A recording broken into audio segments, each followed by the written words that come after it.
Today we're going to talk about another rookie in the 2024 rookie class who I think has a pretty crazy story. Unlike some of the players I've covered, Nate Wiggins was always a guy who was supposed to make it to the NFL, but his recruitment, his time at Clemson, and what happened to him right before the draft make his story quite interesting. At one point, he was just a player who was a 3-star recruit and just seen as average. From there, he would transfer high schools, get offers from every school in the country, almost went to a blue blood in the SEC, before he eventually settled on going to Clemson. After getting a ton of offseason hype, Wiggins did have a little bit of a slow start at Clemson, but he would eventually figure it out, become a superstar for the Tigers, declare for the draft, and then a couple of months before he was going to get drafted, he suffered an injury that could have changed the course of his life. Luckily, the Baltimore Ravens still spent a first-round pick on Wiggins, and many are super excited to see what he can do with them this upcoming fall. In today's video, we're going to talk about the insane rise of Nate Wiggins, talk about his recruitment, his time at Clemson, his injury, and how he could do this year for the Ravens. But before we get started, if you're a big fan of college football, be sure to subscribe to the channel, leave a like if you support today's video, and let me know what player, team, topic, or situation I can cover next. Now let's get started and talk about Nate Wiggins. In order to understand how Wiggins got to this point, we first need to go back in time. He was raised by a single mother by the name of Tamika Wiggins, and they would grow up outside of downtown Atlanta. When Wiggins was 4 years old, his mother would enroll him in youth football, and it quickly became his go-to sport, despite also trying his hand at baseball, basketball, and track. Upon his start in football, Wiggins said he was just as fast, and he didn't really like basketball because he used to shoot over the goal, so he came to the conclusion that basketball was not his sport, and after going all in on football, his jersey number was apparently retired in the youth leagues he was in. Maybe that's just an urban legend, but Wiggins was really good. He'd eventually arrive at Grady High School, and as a junior, he would pick up 11 offers from schools such as Bama, Ole Miss, and Virginia, and he was listed as a 3-star recruit. His head coach, Kevin Clark, said, quote, "He scored a lot of touchdowns. On offense, we tried to manipulate defenses by trying to get him to one-on-one advantages, and I don't think anybody could really cover him one-on-one, not anybody we ever played against." Despite receiving 11 offers, including some from big-time schools, he said he took each offer with a grain of salt and did not let it impact him when he plays. He said, quote, "I don't really look at it like that. I don't care. I mean, my family loves it, and I don't really care about the offers. As long as I get to go to school somewhere, I'm fine." Wiggins said he wanted to be the next big thing, as while it could have been cool to be a 4 or 5-star recruit, he ultimately just wanted to play in the NFL. Wiggins also wanted to help out his family, as he said, quote, "I just want to get my mom a new house." While he could have been a 4-star at Grady High School, he knew that he needed to challenge himself and prepare himself for college football one day if he wanted to get to the league. Part of that would mean a school change, as he would look for better competition going into his senior year. He decided to transfer to Westlake High School and graduated a few years behind former Clemson defensive back A.J. Terrell. Wiggins looked up to Terrell as they both had similar backgrounds and accomplishments. He said, quote, "I wouldn't say it was a pattern, but A.J. Terrell put a lot of chips in my ear and he talked to me a lot." After that, Wiggins went absolutely national during his senior season. January became a super busy month for him, as after he transferred, he added a ton of offers, was invited to camps all over the country, and added Georgia, LSU, Arkansas, and Tennessee to his portfolio of big-time offers. His recruitment had gone to a new level, and he was now considered a top 100 recruit. He was now considered a two-way star out of Westlake High School. When asked about where he would go, he said, quote, "I haven't really narrowed it down just to a couple of schools or anything, but I can say Bama, LSU, Oregon, Florida, and USC are the 5 I have on my mind and have been talking to a lot." He would eventually decide to commit to the LSU Tigers, and this was a huge get for him, and it looked like a great fit for Nate, and he could be the next great LSU defensive back. At least that's what some thought. As a senior, through his first 9 games, he was extremely productive despite limited appearances on that side of the ball. He ended up scoring a 71-yard touchdown run, returned to kickoff 75 yards, and had 11 catches for 323 yards and 4 scores, averaging 30 yards per reception. His coach said, quote, "He's dynamic. When you turn on the film and you watch Nate play, you'll see that that's a guy that's just a blazer with a ball in his hands." Wiggins also had 5 combined kick and punt returns for touchdowns as a senior, and his coach said, quote, "And that was with people not kicking to him."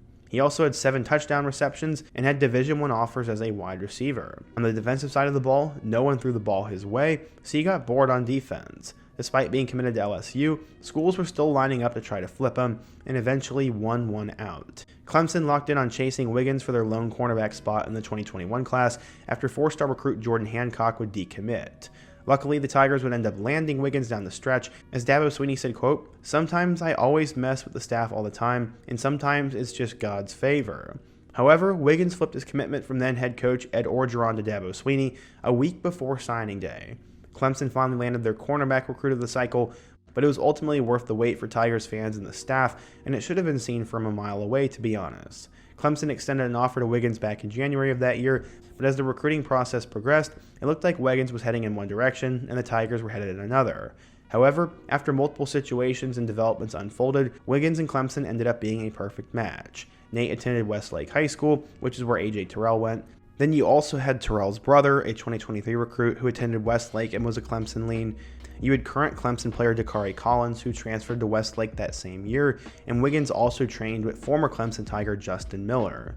Sweeney described Wiggins as being the epitome of Clemson's recruiting philosophy, which, in case you guys don't know, means that they offer a few scholarship offers compared to other college programs, as they are very highly selective with who they offer, and they're not only about finding great players, but also great people. At the time, Nate was seen as the next big thing, as he possessed an ideal frame for a corner. He stood at nearly 6'2", had a long wingspan, and had plenty of room to add weight to his frame. His frame itself added to his potential versatility, as he could have played corner, nickel, or even safety. This brought many people to the next reason why they were so excited for Wiggins, was his movement skills. As according to 24/7 Sports, Wiggins was a 4-star recruit, the number 6 cornerback, and the 77th best player in the class of 2021. So how would he end up doing at Clemson? Well, he would arrive with a lot of fanfare, and to some was just another blue chip recruit in a school loaded with talent. Apparently at the time, corner was the most depleted and weakest unit on Clemson's football team, and Dabo had been looking for players to step up right away, and Nate Wiggins would end up doing that. Sweeney said, quote, "This Nate Wiggins kid, he's going to be a good one. He's got a lot to work with. He's a natural guy and has a chance to be a very strong contributor for us as a true freshman." Going into 2021, as the first football practice started, Clemson defensive tackle Brian Bresee was asked to name a player that caught his eye. He said Nate Wiggins, and that he is the real deal. Ultimately, Wiggins would not see the field that much, as he only ended up appearing in 4 games, as he had 2 tackles and 2 pass deflections. While he got a ton of that preseason hype from his team and his coach, he wouldn't end up living up to it. I guess he struggled to adjust a little bit, but going into 2022, he would have an opportunity to step up and be a superstar right away. He was one of 7 corners trying to replace their starters, as they had just lost Andrew Booth and Mario Goodrich to the NFL, who were both first-team All-ACC selections during the 2021 season.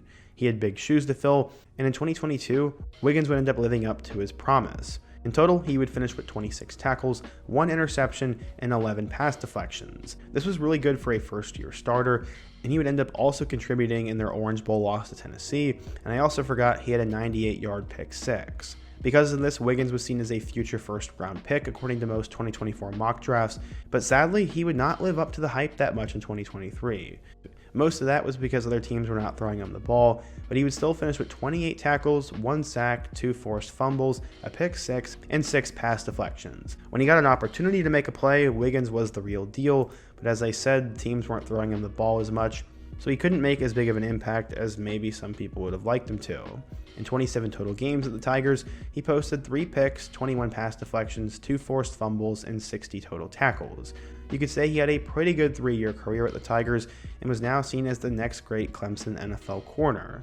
There are a lot of reasons that players get selected high in the NFL draft. Skills, stats, athleticism, and knowledge, but one thing you can never get back is age. It's more apparent in the NBA, but to NFL franchises, age is still a big deal. At the time, Wiggins was only going to be 20 years old when he was selected in the draft, and that was definitely going to help him out. To put that into perspective, his other teammates, Xavier Thomas, were 24 years old, and Tyler Davis was 23 years old.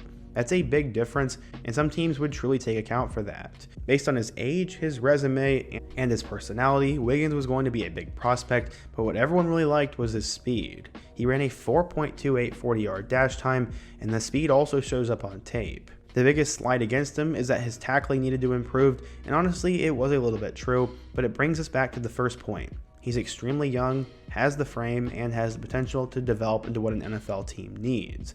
He also would have plenty of time to learn. But while everything was looking really good for Wiggins, there was that injury. After running his impressive 4.28 40-yard dash time, Wiggins would limp off the field with a groin injury and would be ruled out for the remainder of Friday's drills. At the time, he said, quote, "It feels like it popped and was on fire."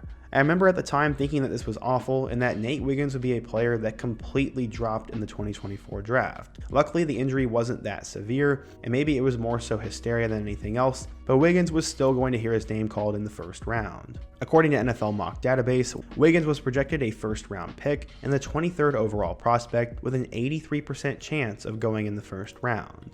Essentially, that would pretty much still happen, as he was taken with the 30th overall pick in the first round by the Baltimore Ravens. While he fell a little bit, this was a huge get for the Ravens, but there is a little bit of risk to him. Corners are sometimes the hardest players to project at the next level, but I think Wiggins has a real shot of living up to it.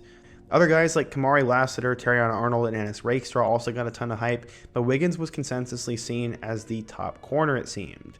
Because of his athleticism, his frame, and his body of work, I think he'll get an opportunity to play right away for the Ravens, will probably have a 10-plus year career, and live up to that dream he had back in high school.